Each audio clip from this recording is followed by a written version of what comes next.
Welcome back to another video of Maelle Richard Cook. Today we have made 3 different recipes which are really nice to have around Christmas time. There are 3 separate videos, so go and watch all of those.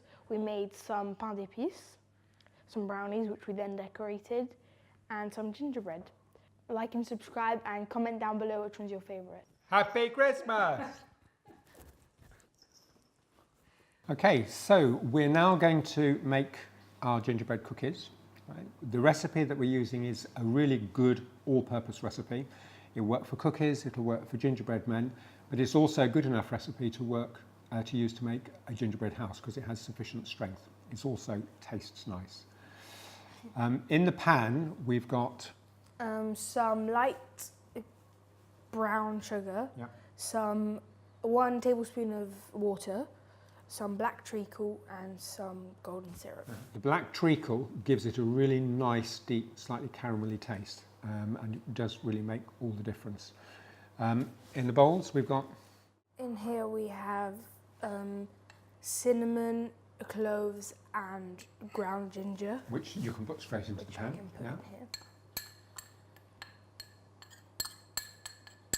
Okay, and we're now going to put that onto a low temperature, and while we're waiting for it to warm up, we're going to grate the zest of half an orange into it, using a fresh orange, obviously. Not a rotten one. And a microflame, which makes all the difference, makes it so easy. Good, so tap the excess off. There's lots. Yeah. Marvellous. Thank you.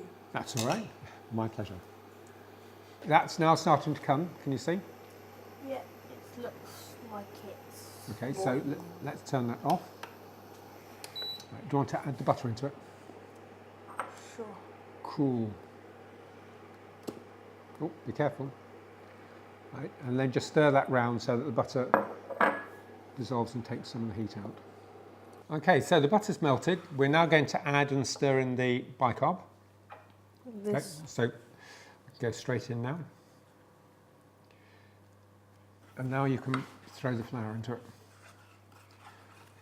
All right. Now, a point to remember at this stage is that because tablespoon measures do vary a little bit, and whether you put a bit more or a bit less in, the amount of flour that you need might vary, in which case then stir in the amount of flour that it says on the recipe, and if you feel it needs another few grams, then don't feel scared, just add it in. Oh, well done.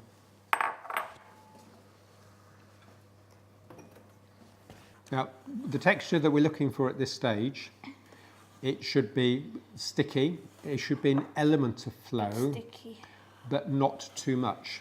Right? As it cools, it will firm up, but to my mind, we will need just a tiny little bit more flour into that.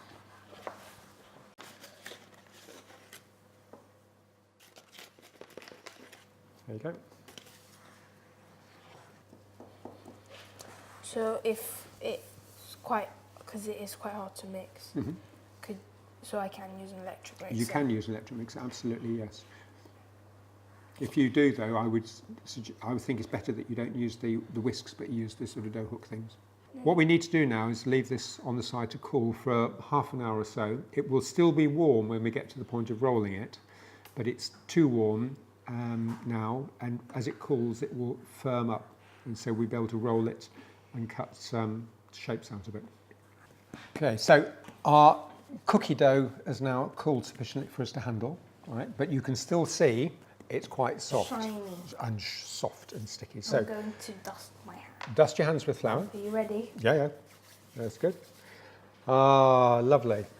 I feel like a fairy. Now you can put a little bit on the top, but not too much.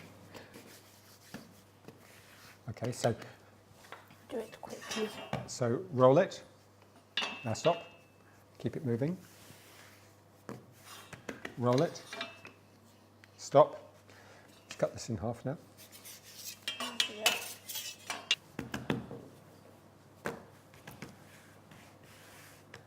Right, roll it just to flatten it a bit. Stop. So just keep it moving, basically. Yeah. So now try cutting one.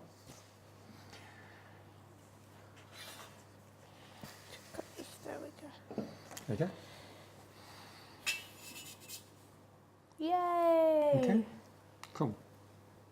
So onto the baking sheet. Now, when you position them onto the baking sheet, you need to allow sufficient space for them to spread slightly. Each one will spread around about 2, possibly 3 millimetres. So if you leave a minimum of, say, 5 to 8 millimetres between each one, So that'll be fine like that. Yeah. So yeah, cool. All right.